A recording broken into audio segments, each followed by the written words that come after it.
Previous year question paper 2023 class 10 chapter 4 है। Chapter 4 जो quadratic equation है। क्वाड्रेटिक इक्वेशन से पहले 3 चैप्टर की वीडियो बन चुके हैं। अगर आपने नहीं देखा प्लेलिस्ट में जाइए और वन बाय वन करके एक एक चैप्टर की वीडियो देखिए। बहुत ही डिटेल और सिंपल कॉन्सेप्ट के साथ समझाया गया, आपको बहुत ही मजा आने वाला है।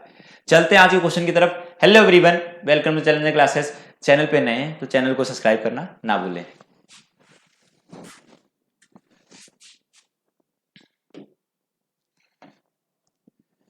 ठीक है, जो नेक्स्ट क्वेश्चन दिया गया है इस क्वेश्चन को पढ़ते हैं और इसमें कॉन्सेप्ट कौन सा यूज होने वाला है उसको समझते हैं। Find the discriminant of the quadratic equation 4x² - 5 = 0 and hence comment on the nature of roots of quadratic equation. ये बोलना है कि आप क्या करिए, इस क्वाड्रेटिक इक्वेशन का डिस्क्रिमिनेंट फाइंड करिए और दूसरा चीज बताइए कि इसका नेचर ऑफ रूट्स क्या होगा। सबसे पहले हमें तो ये समझना है डिस्क्रिमिनेंट होता क्या है और नेचर ऑफ रूट क्या होता है। ठीक है, कोई भी क्वाड्रेटिक अगर इक्वेशन है ax² plus bx plus c equal to 0, ये क्वाड्रेटिक इक्वेशन है। अगर इसके नेचर ऑफ रूट्स पता करने, हमें क्या पता करने, नेचर ऑफ रूट्स पता करने।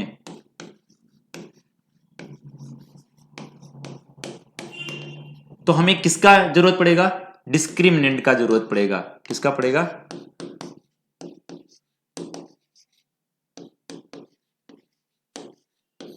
डिस्क्रिमिनेंट, मतलब जिसको हमने क्या बोलते हैं, डी बोलते हैं। ठीक है, अब डिस्क्रिमिनेंट होता क्या है, वो b² - 4ac होता है। b² - 4ac होता है। इनसे 3 कंडीशन बनते हैं, इनसे 3 कंडीशन बनाते हैं हमने। जो पहला कंडीशन है वो d की वैल्यू 0 से बड़ा होना चाहिए और d की वैल्यू अगर 0 के बराबर है, d की वैल्यू किसके बराबर हो जाए, 0, और d की वैल्यू <0। ये d की वैल्यू आप निकालोगे, d की वैल्यू में अगर ये 3, या तो d की वैल्यू सॉल्व करने के बाद 0 से बड़ा आएगा या 0 के बराबर आएगा या 0 से छोटा आएगा।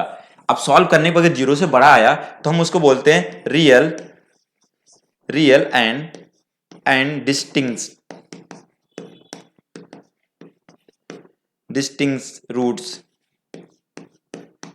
ठीक है, अगर d की वैल्यू इक्वल टू 0 आया हम उसको बोलते हैं इक्वल एंड रियल रूट्स।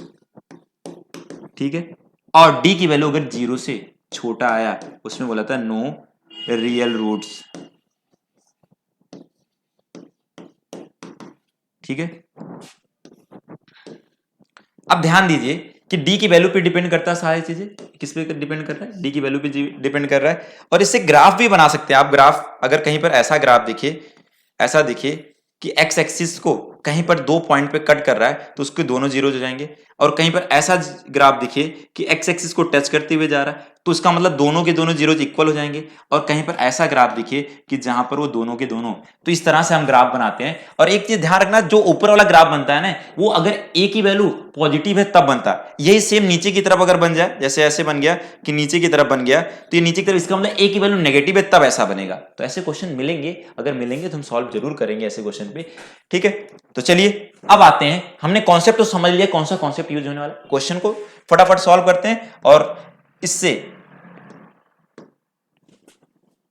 ठीक है, क्वेश्चन क्या दिया हुआ है, x² - 5 = 0 दिया हुआ। क्या ये ax² plus bx plus c की तरह दिख रहा है, bx प्लस c की तरह दिख रहा है। इसमें दो चीजें हैं, ax² है और c है, bx के बराबर 0 है। इसका मतलब अगर हम कंपेयर करें a की वैल्यू कितना होगा 4, b की वैल्यू कितना होगा 0 और c की वैल्यू कितना होगा -4। a b c की वैल्यू मिल गया। ठीक है, a b c की वैल्यू मिल गया। ठीक है, अब सबसे पहले डिस्क्रिमिनेंट निकालिए। d की वैल्यू जो आने वाला वो b² - 4ac से सॉल्व करेंगे। d की वैल्यू जो निकालेंगे, b की वैल्यू है 0 का स्क्वायर -4 मल्टीप्लाई a की वैल्यू कितना है 4 और c की वैल्यू है -4, नहीं c की वैल्यू 5 है, -5 है, क्या है 5 है। c की वैल्यू क्या है -5 है। यहां c की वैल्यू पुट कर देते हैं -5।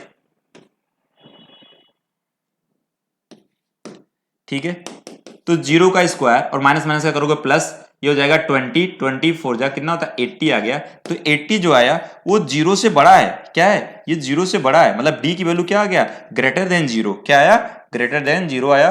अगर d की वैल्यू 0 से बड़ा आ गया d की वैल्यू क्या आ गया, 0 से बड़ा आ गया, था इसको हम क्या बोलेंगे, ये जो होगा रियल होगा, रियल होगा। इसका नेचर अब बताना है, यहां पर बोले कमेंट भी करिए नेचर ऑफ रूट्स के बारे में, तो रियल एंड डिस्टिंक्ट रूट्स हो जाएगा, क्या हो जाएगा, रियल एंड डिस्टिंक्ट रूट हो जाएगा। ये आपका इस क्वेश्चन का सॉल्यूशन था। और ये क्वेश्चन करने के लिए आपको केवल 2 मिनट की जरूरत पड़ता है, ये नंबर की आने वाला क्वेश्चन है, ठीक है। तो अगर क्वेश्चन का कॉन्सेप्ट अच्छे से क्लियर हुआ तो एक कमेंट करना ना भूले, और ये वीडियो दोस्तों को भी शेयर करना ना भूले, जिससे उनका भी फायदा हो। आपके कमेंट से हमें मोटिवेशन मिलता है कि आप तक वीडियो पहुंच रहा है या सही से समझ पा रहे हो या नहीं पा रहे हो। तो आज के लिए इतना ही, धन्यवाद।